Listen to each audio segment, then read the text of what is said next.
What's good, YouTube? Minister here. In today's video, we're going over the last expert solo battle from Triumphant Light that requires a monotype as well as 3 diamonds or less. The last 2 that I've yet to make are the ones that require no trainers, and I've yet to decide exactly how I want to tackle that challenge in video form. But for now, we tackle the ones that are 3 diamonds or less, and I promise to have the no trainer ones out shortly. And with that said, let's go straight into looking at the Probopass EX expert solo battle. When looking at this deck, what stands out the most to me is, first of all, how defensive it is, and second of all, that you really want to go second against it, because if they go first, they are so behind. Whether it's building up Dialga, whether it's actually being any type of offensive, they get significantly slowed down by going first, as well as our aggression gets sped up. So it's again one of those matchups where you really want to go second. Not only because Dialga and Probopass are kind of like very respectable cards, especially when they get ramped up.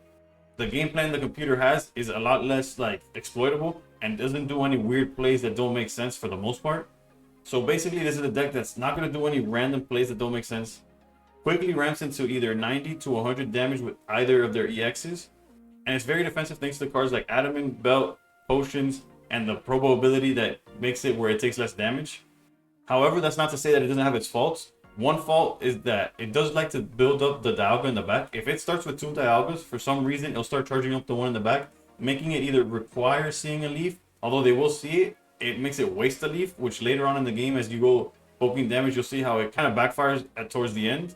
This deck loves to switch. When it starts seeing itself in lethal range, it will begin to switch whether the Pokemon in the back is ready to fight or not. And that's why we have certain choices in our trainer cards, as you'll see in the deck list. And another big factor is the fact that there's no Rocky Helmet or Geo, so whatever damage they're dealing is at face value. Dialga will never deal more than 100, Probopass will never deal more than 90, and as long as you keep your ranges above that, you will be safe for the most part.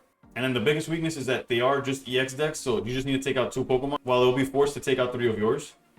Now, one thing that I clearly understand why, but kind of made the deck building process a little simpler, is the fact that the opposite type that they chose was water. Granted, it's because like all the ice cards are weak, but they could have also gone psychic since fairies were weak to metal as well. But anyway, since they gave us water, the deck we went with is Tentacruel with Kingler. Realistically, I don't have a name for this deck, but trust me when it's exactly what you need to beat this challenge. I'm sure if you try the Blastoise list that I used for the RCS Pachirisu list, it will eventually work. But there's just something about decks that ramp similar to like the Leafeon expert battle, where depending on a stage 2, starts getting a little too risky, as they're going to build up their attackers very fast, and you won't have the consistency to exactly match up. So with that same mentality, we swapped the Blastoise line for 2 lines that will be a lot more consistent, whether you see one or the other.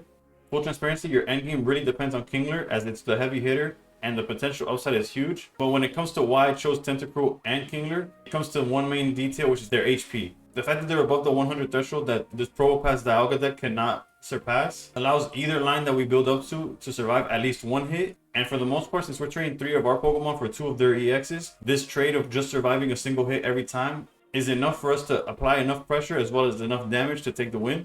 Manaphy's in the deck because it's just the perfect start, especially going second, to just start building up both lines at the same time. As the game plan is simple, due to the defensive nature of the deck we're going against, we're not one-shotting at any moment.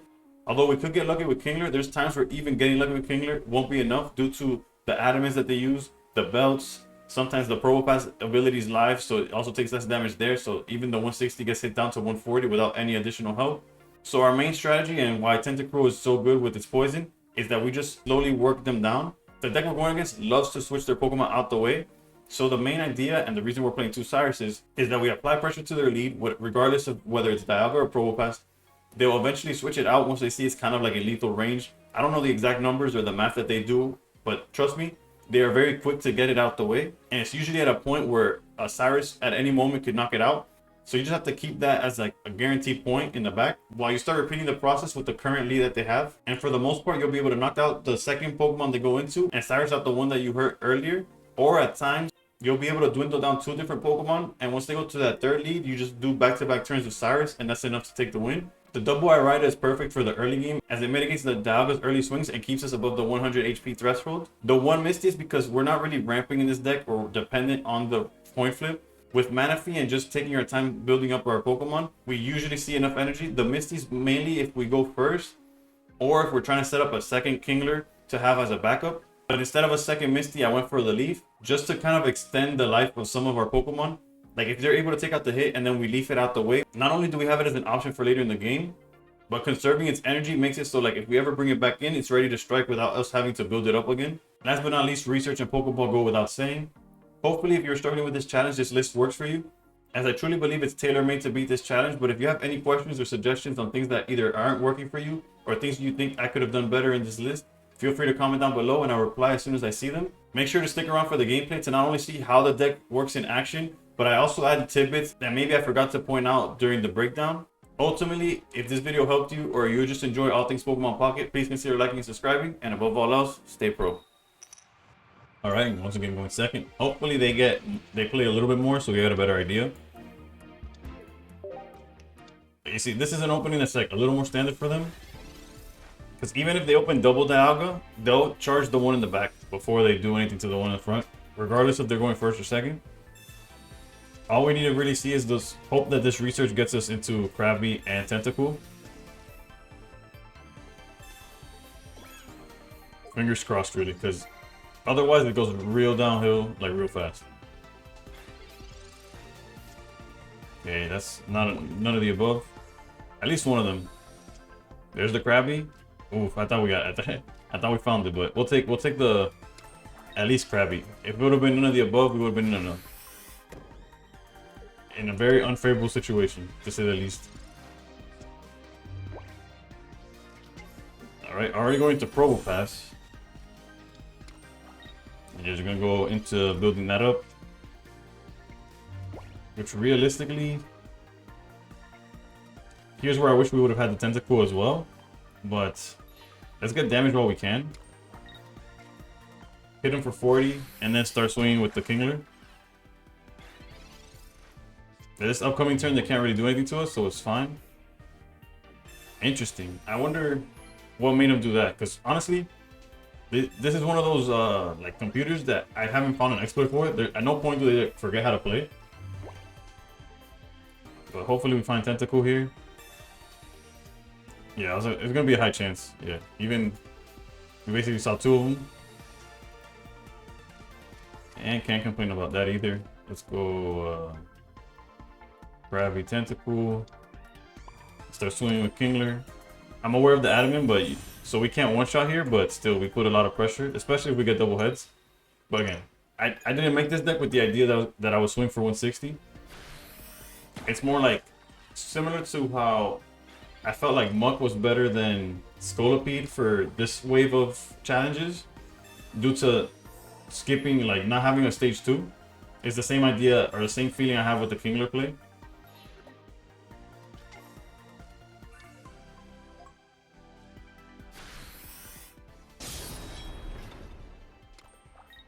Interesting that they'll go for the nose. I don't know what they're doing. Got the evolution here, as well as here. Since we already have a Kingler up front, I think I'm gonna do this first and then start building up another one. And should we go for the Dialga outright or do we Cyrus? Realistically, they can't get the Probopass out of there. And that feels pretty solid. Especially since they have 0 points, so let's do that. Especially since we have 2 Cyruses already.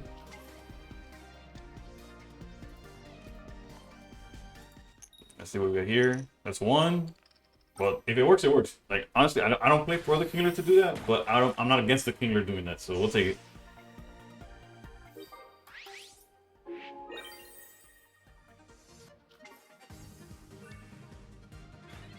Alright, from here on out, we just gotta tag the Dialga for as much damage as we can. And just go from there, really. We have to trade 3 for 1. We'll get there. We can't really protect the Kingler from the RARITY play anyway, so I guess we could technically trade this for a Manaphy ramp double.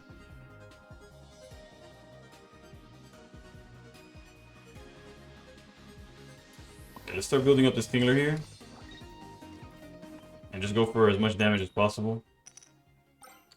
I'm about to say, if it works, it works again. But yeah, we'll take the, I think it's 60. Yeah, they did the adamant.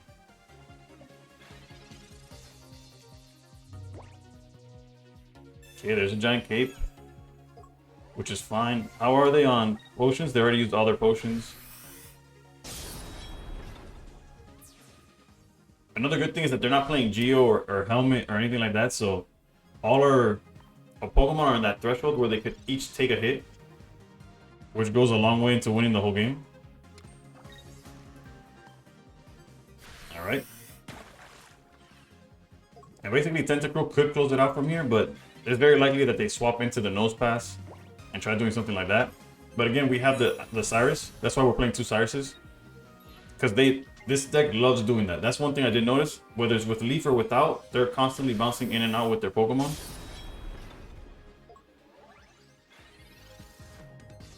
And yeah, that's just game. Thanks to the second Cyrus. Bring out Dialga.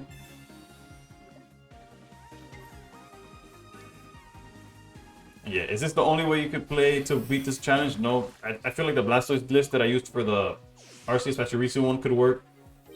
I just wanted to change it up as well as give you other options. And as you can see, this one truly works.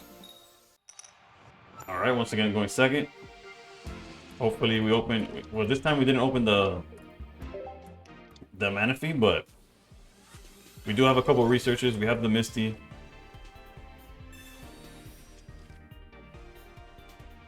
Let's see what they decide to do or what they find. Alright. No need to Misty on a Tentacruel. Okay, so that's a pretty good curve that we have here. So let's just deal our 20 and pass. And we're not threatened for... Like, they have no threat, like, ongoing threat against us right now. So, at most, they could go into Probopass and it'll just be a wall. Okay, but they do have Probopass and Dialga now. Yeah, I was like, maybe they leave. I was high-key expecting them to leave, but maybe they'll do it for next turn. Alright, here we're really hoping for the Krabby. There's a Pokeball, Manaphy. Okay, so there's a chance. Okay, that was a weird animation, but we didn't get there. Let's go here. We're still in a decent spot, so I'm not complaining, but this is an example where if we don't see the Krabby, our late game could get a little shaky, because once they start building up, the Tentacruel can't really like take them down as fast as we would like them to.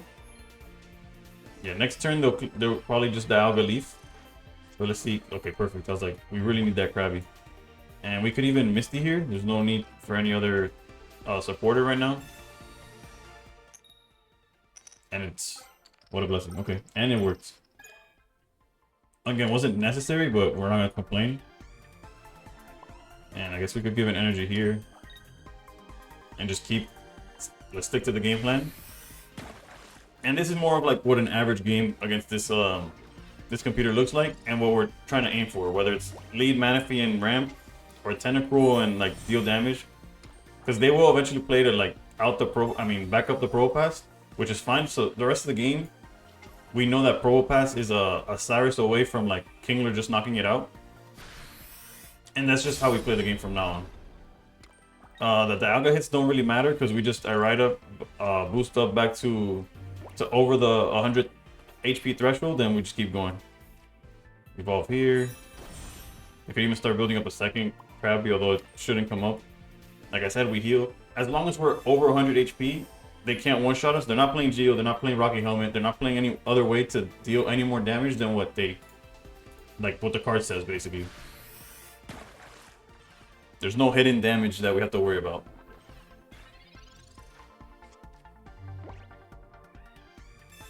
Okay, research means there's no Adamant coming this turn, so we could even swap into Kingler and knock out this Dialga if they don't back it out.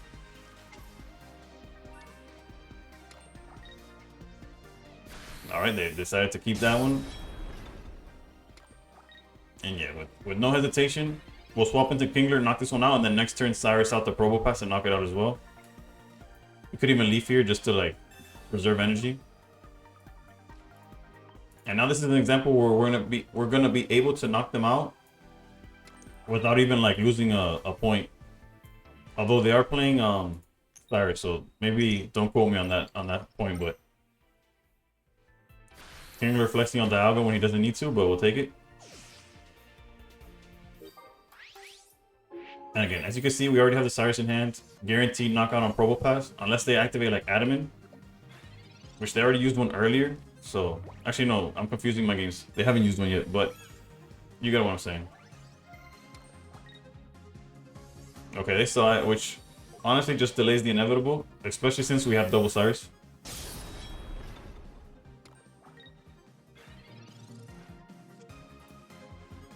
Alright, I guess we could thin the deck out a little bit.